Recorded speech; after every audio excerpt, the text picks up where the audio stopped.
Matla! Matla! All power!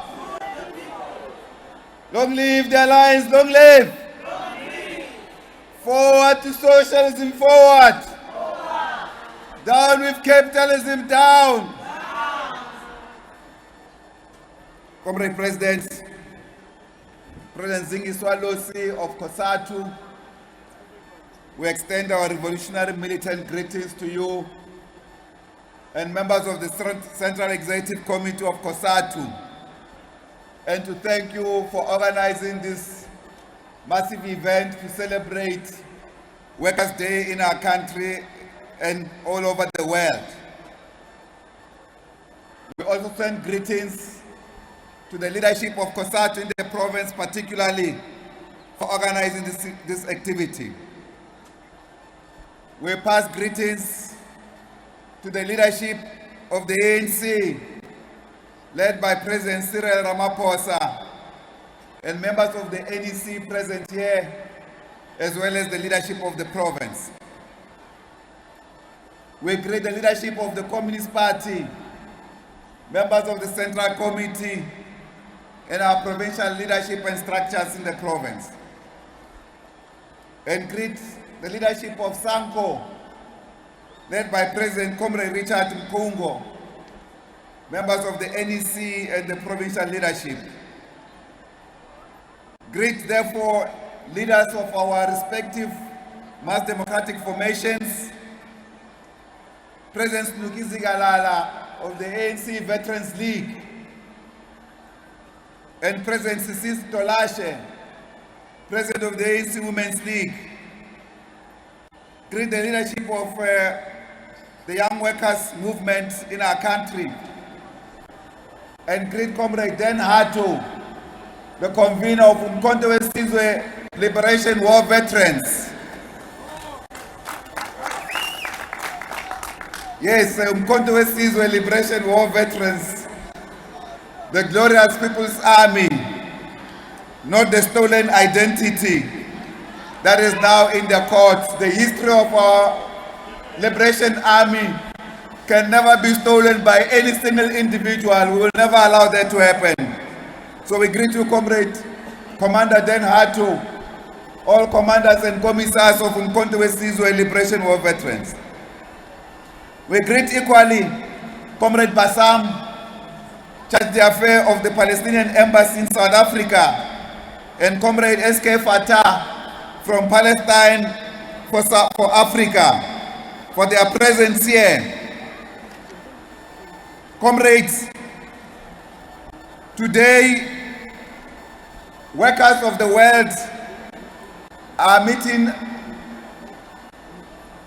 to remember and to pay homage to those workers who died in 1886, who were killed by capitalism in Chicago, in America.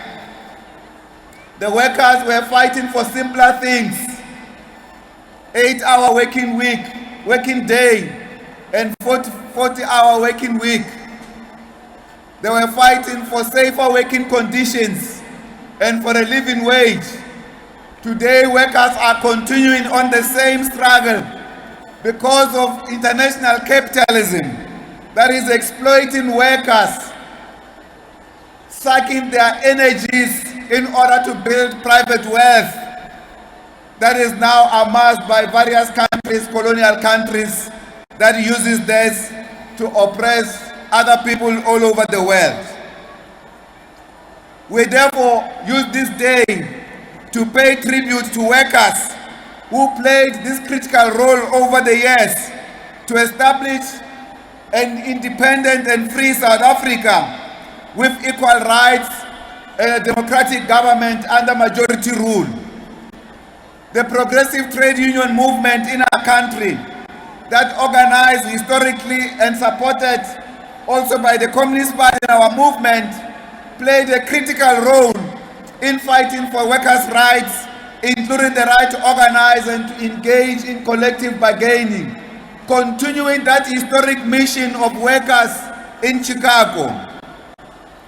We also equally appreciate the contribution by the trade union movement that had fought against the racist and sexist apartheid system, that had sexist and racist job reservation system, and fought for equality in the workplace and in the economy, and that our workers, their struggles combined, have brought us to where we are today, including bringing us political liberation. These workers have done even before 1994 and post-1994. Our progressive movement continues to fight anti-capitalist struggle to free workers from the exploitation of capital in order to create a workplace wherein workers can enjoy their wealth and their labor.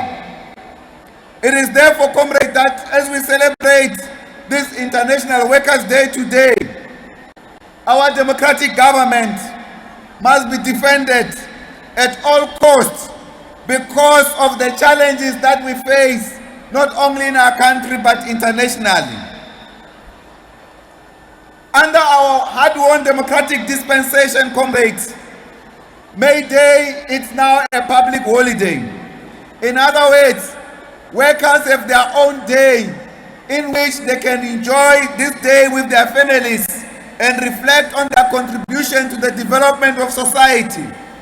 Their struggles, which they fought side by side with our alliance components, as well as the mass democratic movement, continue to liberate workers on a daily basis.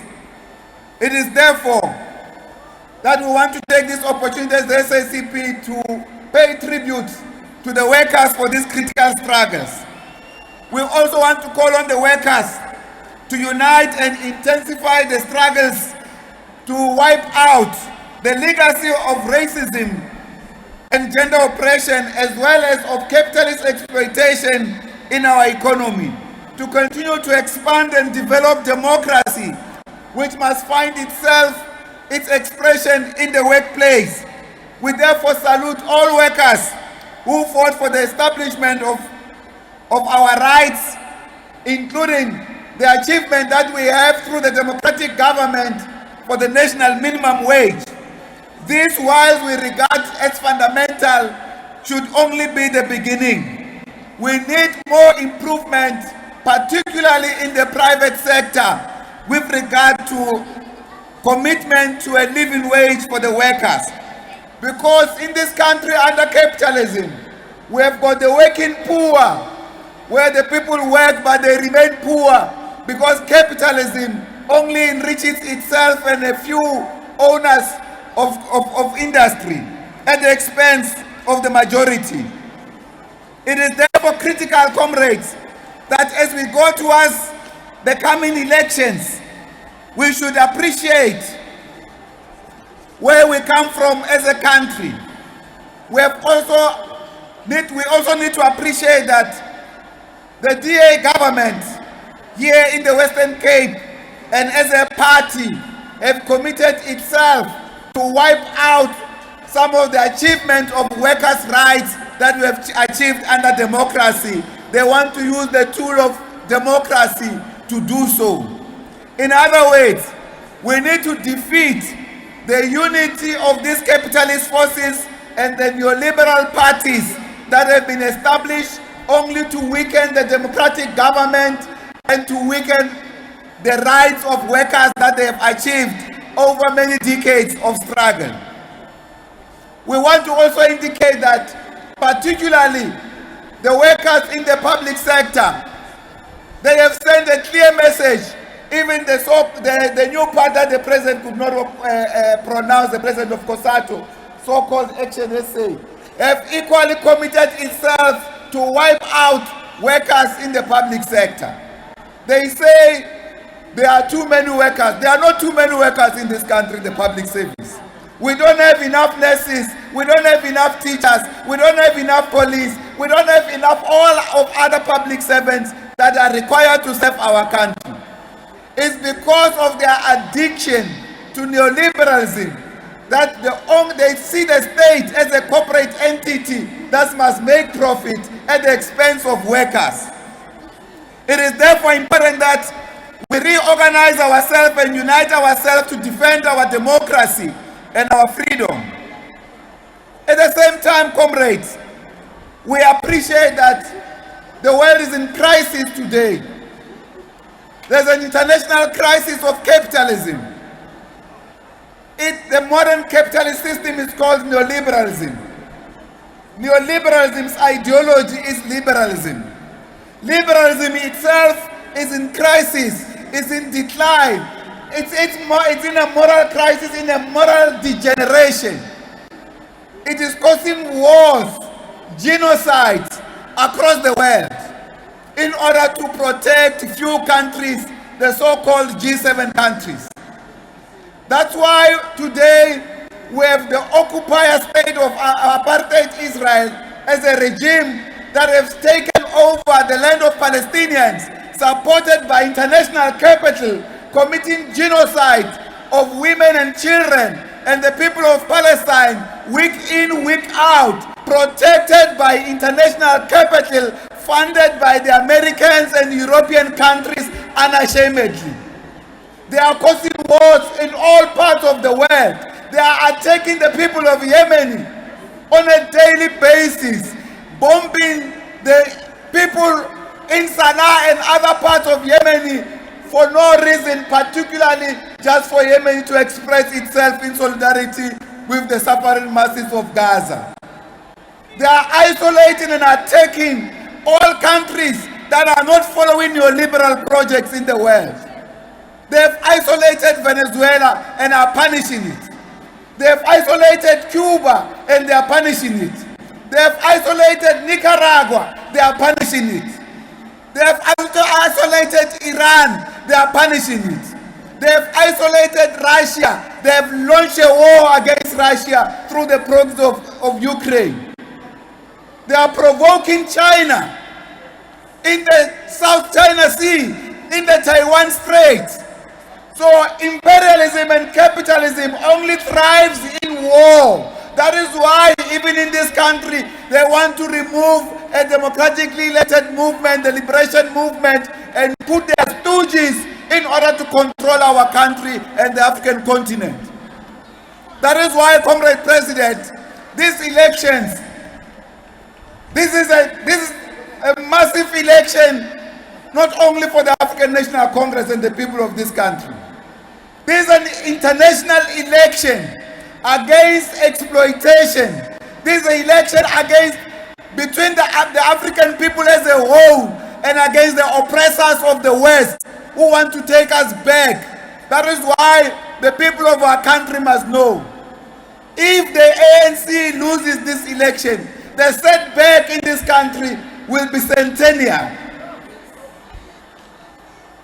That's why we should make no mistake, all of us.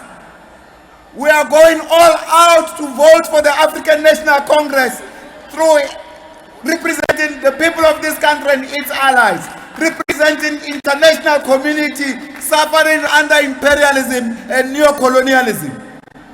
Therefore, these coming elections are so crucial for us. It is therefore critical that we all come out in our numbers, all our family members, to participate in this important vote. President Ramaphosa, you are at the front line of this war. That's why even yourself, you will be attacked on a daily basis. But you must know, imperialism was not going to keep quiet after what we have done by taking the genocidal and terror state of Israel to International Criminal Court of Justice. To International Court of Justice. Now, we want that warrant that has been issued against Netanyahu to be fully exercised. But we also want the American leaders and European leaders to be arrested for the genocide in Palestine. The entire war cabinet of Netanyahu must go to jail for killing so many people in full view of the whole world. This is completely unacceptable. So we are saying to our people, whatever the challenges, we will resolve those challenges. We ourselves are committed to working together with our movement to resolve these challenges to make sure that we deal with austerity that is imposed by the same international capital on our countries. It is in this regard, Comrade President, that we want to wish workers a great celebration of May Day. This is your day, workers. You have earned it with your blood. You must enjoy it forever and forever. But guarantee continuous enjoyment of this day by voting for the African National Congress. Amandla! Long live the ANC, long live! Long live the Alliance, long live! Forward to socialism, forward! Down with capitalism, down! Thank you very much.